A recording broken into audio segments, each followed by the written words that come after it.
Olá pessoal, preparados para mais uma aula? Espero que sim. Nessa aula eu preparei algumas questões baseadas num concurso, tá, para professor de Campinas, Prefeitura de Campinas. Eu peguei algumas questões. A mais difícil para eu poder pegar foi a de língua portuguesa, como eu falei para vocês, são sempre textos enormes, né? E várias questões sobre o texto, mas eu consegui achar uma ali perdidinha ali, tantas questões que deu para trabalhar.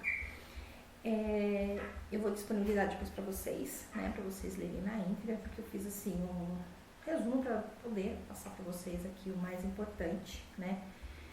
Por que eu coloquei esse simulado? O simulado é para a gente ter uma ideia, né, de como é a questão, de como ela é estruturada, como é a pergunta.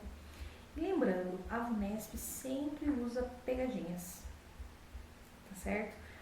E por isso, às vezes, a gente precisa prestar muita atenção na hora de fazer a leitura, tá? Como eu já disse, né, em outras aulas, vai falar assim pra mim, mas eu tenho pouco tempo. Não tem importância que você tenha pouco tempo. O importante é você fazer uma leitura boa, uma leitura que você preste atenção nos detalhes. Como eu já falei, né, na nossa última aula, é importante que você faça uma análise morfológica, você ache as partes importantes ali, exigidas, né? E que faça isso você interpretar o que está sendo perguntado, para que você responda, para que você ache o caminho, para que você possa resolver, tá certo? Então, a primeira questão que eu coloquei aí, tá falando assim para assinale, né? Eu fiz aqui para vocês, não sei se dá para vocês verem aí. Assinale, né? Alternativa em conformidade com a norma padrão da língua, tá? A gente não fala mais norma culta, mas em alguns casos vocês ainda vão ler, sigam a norma culta da língua portuguesa. Quanto à pontuação, entre tantas respostas ali, né, a mais viável de todas que a pontuação segue é a resposta da letra B. Aí o que eu fiz aqui para vocês verem, ó, eu marquei, né, com marca-texto, né, a gente pode usar marca-texto. Eu coloquei aqui a pontuação que foi usada, tá certo? Aí foi usada ponto e vírgula, 2 pontos e ponto final, tá? Então, como que ficou a frase em si? Antes, a vida alheia era expostas nas praças, ponto e vírgula. Hoje os meios são outros, 2 pontos, as redes sociais. Daí nós vamos entrar na questão do quê? Excesso de vírgula, a vírgula é pra gente dar uma respirada, não, né? Porque, né, se você não fala dessa forma, a vírgula é essencial para que você dê continuidade no assunto ali, que você não vai encerrar aquela frase. Ponto e vírgula é uma frase aonde você terminou, mas você vai concluir aquela ideia. Então, você terminou aqui uma parte, ponto e vírgula, mas o assunto com o qual você vai continuar a frase é referente ao que você estava falando. Então aqui, ó, antes a vida alheia era exposta nas praças. O assunto vai continuar. Hoje os meios são outros. 2 pontos, tá? Óbvio que você vai falar assim pra mim, mas 2 pontos a gente usa só exemplo. Não.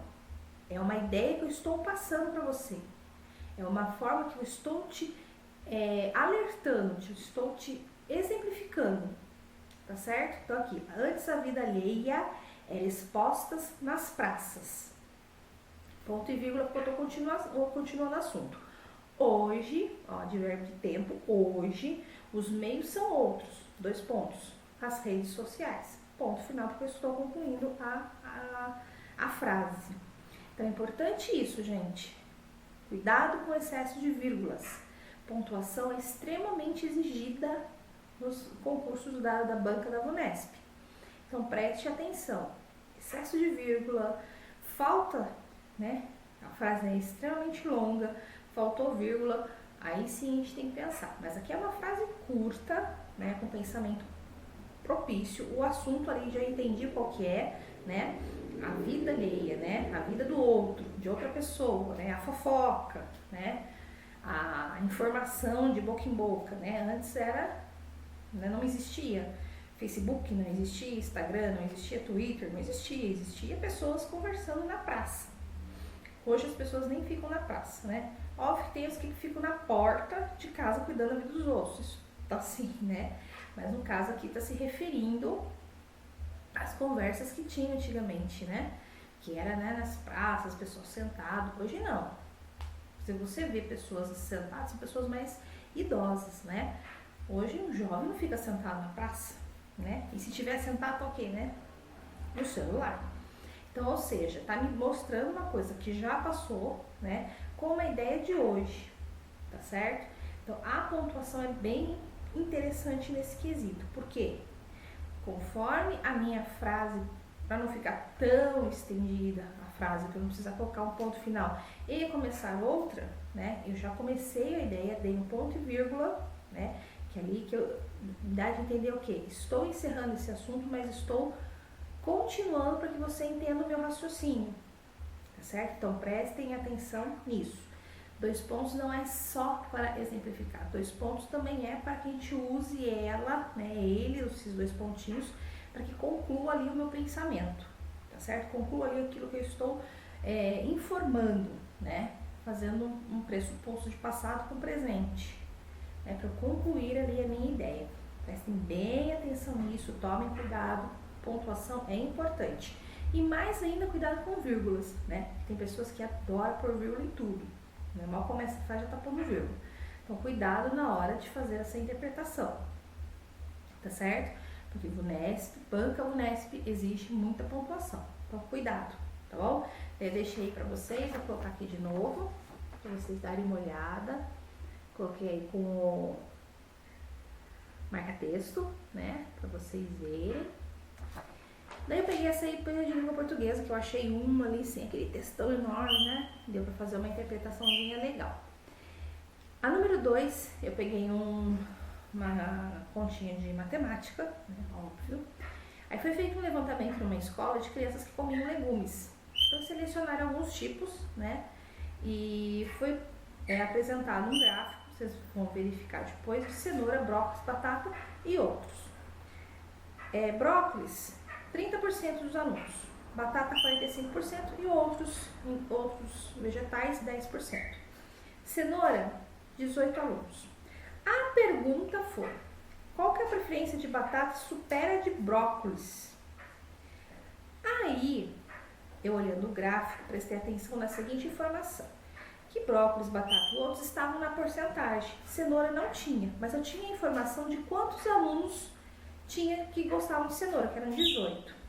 Pois bem, no meu raciocínio, porque é um raciocínio lógico, tá, gente? Pode ser feito ali uma regrinha de 3, pode ser feito do jeito que eu fiz. O raciocínio, a forma que a sua cabecinha vai interpretar essa informação, pode ser diferente da minha. O importante é o resultado, tá certo? Mas a forma que eu encontrei após meia hora de análise, mas eu cheguei a uma conclusão após esse olhar. O que eu fiz? Como eu tinha algumas informações de porcentagem, eu precisava saber quanto que era 100% aqui, certo? Então, eu tinha aqui, ó, 30%, 45% e 10%, que me dava um total de 85%. Para eu chegar aos 100%, eu precisava de 15%. Então, eu compreendi que aqueles 18 alunos que eram de cenoura, esses 15%. Até fiz uma setinha aqui, dá para vocês verem aí. Então, eu entendi que cenoura, que eram 18 alunos, eram referentes a 15%. Então, ou seja, se aqui, ó, brócolis, eu tinha 30%, então o que eu fiz? 18 e 18. Batata, 45%. Se é 15%, então 18, 18, 18. Na igualdade aqui, ó, 18, 18, sobrou 18, certo? Então, a resposta para essa eram 18 alunos, né? Que tinham a preferência maior das batatas, né? São 18 alunos a mais do que de brócolis. Gente, esse foi um raciocínio que eu cheguei, ou seja, eu somei ali a quantidade de porcentagem, vi quanto que estava faltando e cheguei à conclusão de quanto que estava, porque as cenouras não estavam falando quanto que era a porcentagem, mas eu tinha quantidade de aluno. Então, eu entendi que cada 15% era igual a 18 alunos. Então, se eu tenho 30%, 18, 18. Eu tenho 45, 18, 18 e 18. É uma forma que eu cheguei. Óbvio que você pode fazer uma regra de 3, você pode fazer cálculo, fazer uma divisão como o seu raciocínio chegar. Aqui foi a minha visão, o meu olhar, né? Então, eu vi a conta dessa forma aqui, ó. Eu interpretei a conta dessa forma e cheguei à conclusão de que são 18 alunos. Tá certo? Depois vocês dão uma lida na questão de matemática e vão entender mais ainda. Mas aqui eu fiz a conta, né? Grifei ali as porcentagens para vocês entenderem a minha correlação de que 15% referentes a 18 alunos, sendo que cenoura não tinha a porcentagem. Então, se eu preciso chegar a 100%, faltou 15%. Se cenoura são 18 alunos, então 15% que ficou faltando dos meus 100%, né, para fechar ali o gráfico, era referente aos 18 alunos. Isso foi a forma que eu olhei, que eu interpretei, que eu entendi, tá? Você pode olhar e interpretar de uma outra forma, tá certo? Mas é importante que você tenha o seu raciocínio. O meu foi desse, chegar ao 100%. Se eu achando 100%, eu consegui decifrar tudo a outra conta. Isso foi o meu raciocínio, tá? Lembrando, raciocínio lógico, raciocínio, cabeça, lógico, eu cheguei a uma lógica, a uma conta exata que me deu um resultado positivo, aquilo que eu estava procurando. Beleza? Então, pois bem. Aí, na questão 3, que era de matemática também, referia-se a uma professora que precisava organizar as pastas. Então, eu coloquei aí, ó, até marquei com marca-texto. Em 35 minutos, ela arrumou 3 pastas. Aí, entra-se numa regrinha, da regrinha do X, né? Aqui, tá vendo? Então, ela vai arrumar agora 27 pastas. E eu preciso descobrir quanto tempo ela vai levar. Aí, eu coloquei aqui uma coisa bem importante. Lembrando que a cada 60 minutos equivale-se a 1 hora. É que eu montei, tá vendo, ó? Que aqui eu já tinha colocado aqui em cima, tá vendo? Então, eu fiz o X, ficou 3x igual a 35 vezes 27. Cheguei ao resultado de 945 dividido por 3, né? Eu cheguei ao total de 315. Tá vendo aqui? Daí, o que eu fiz aqui? Desses 315 aqui, eu dividi por 60. Lembra que eu coloquei aqui, ó? Lembrando que 60 minutos é 1 hora. Então, 315 dividido por 60 deu 5 horas. 5 vezes 60 deu 300, sobrou 15 minutos. Então, né, ó, 5 horas e 15 minutos. Tá certo? Isso aqui foi a forma que eu cheguei do meu raciocínio. Pode ter uma outra forma? Claro. Mas essa é uma forma visível, prática e fácil de você ali, pelo menos foi assim que eu fiz, para poder compreender. Eu coloquei mais 2 questões sobre legislação, tá? Aí uma fala sobre as diretrizes curriculares nacionais para a educação das relações étnico-raciais para o ensino de história e cultura afro-brasileira. Muito bem, brasileira e africana. Então, muito bem, então tem uma citação, né, que foi feita que é a seguinte: a obrigatoriedade de inclusão de história e cultura afro-brasileira e africana nos currículos da educação básica trata-se de decisão política com fortes repercussões pedagógicas, inclusive na formação de professores. Então, pois bem, aí faz a questão, né? Eles colocam aí, em relação à obrigatoriedade de inclusão do ensino de história e cultura afro-brasileira e africana nos currículos da educação básica, pode-se afirmar corretamente. Então, mediante a leitura e tudo mais, né? Porque eu fiz uma leitura, eu pelo menos tinha lido as respostas, para depois poder ler ali a pergunta. Então, a resposta correta, né? Tem assim, tem como pressuposto, é a letra B, tem como pressuposto a não mudança de um foco étnico-cêntrico, marcadamente de raiz europeia, por um africano, mas ampliação do foco nos currículos escolares para a diversidade cultural, racial, social e econômica brasileira. Por que eu enfatizei isso? Porque fala assim, raízes europeias. Nós temos uma raiz europeia? Sim.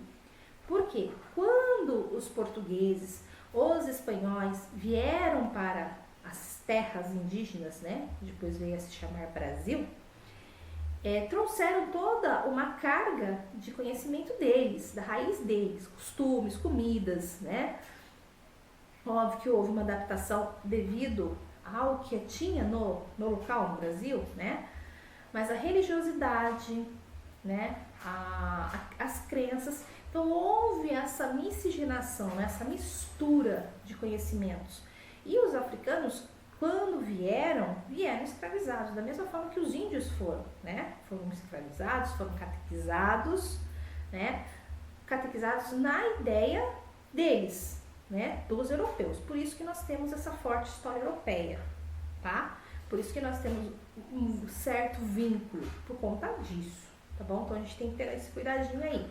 Então toda a nossa história, tanto africana como brasileira, né? Tem essa miscigenação, essa mistura com a europeia, tá bom? A número 5, né? Foram 5 questõezinhas que eu coloquei aí. Coloca assim. Sobre o tema Escola para Educação Integral, assinale a alternativa correta. Pois bem, depois de fazer uma leitura e tudo mais, a resposta correta, né? Ficou a educação integral no Brasil com base em legislação específica nos últimos anos, traz novas possibilidades de articulação entre os campos da educação, do desenvolvimento social, da saúde, do esporte, da inclusão digital e da cultura.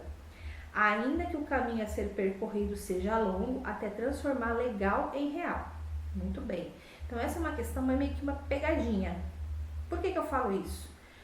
Porque quando se fala assim, o caminho a ser percorrido seja longo, até transformar o legal em real, é meio que a nossa realidade. Tem muitas coisas legais, muitas ideias interessantes, né? Só que traz uma certa dificuldade. A gente sabe que existe alguns pontos a serem tratados antes de ser colocado algo em prática, né?